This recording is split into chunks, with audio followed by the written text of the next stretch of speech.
Nous dit pas tout. Sauf qu'à la fin, qu'est-ce qui se passe? C'est les Français qui payent. Ce que Bruno Le Maire n'a pas dit ce jour-là aux sénateurs, c'est qu'il a déjà informé en secret le président de la République du dérapage incontrôlé des finances publiques.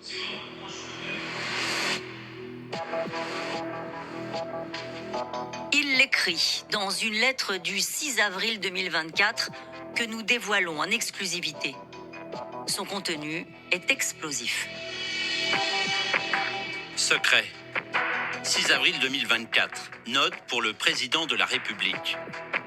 La chute des recettes fiscales en 2023 a porté notre déficit à 5,5% au lieu des 4,9% attendus.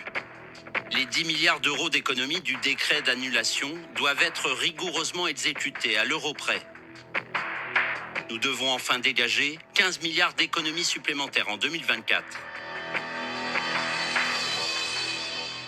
Bruno Le Maire, en gros, ce qu'il dit dans cette lettre, c'est « la situation est hors de contrôle ». Donc il valide le fait que ce qu'il a dit le 18 février à la télévision, on va quand même y arriver en gelant 10 milliards de crédits, le 6 avril, il sait que ça ne marche pas. C'est pas suffisant. Vous avez entendu, hein? Bruno Le Maire mentait devant les sénateurs, Emmanuel Macron le savait, Emmanuel Macron n'a rien fait et c'est passé crème, mais crème nickel.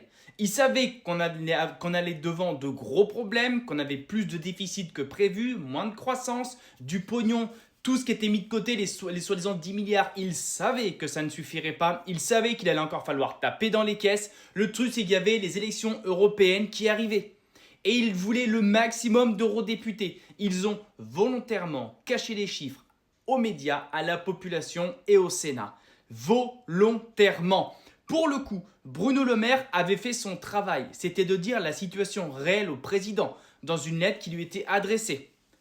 Et Macron aurait dû prendre ses responsabilités et ne pas lui dire de mentir devant les sénateurs et de faire les choses correctement, quitte à démissionner pour incompétence. Voilà comment ça aurait dû se passer.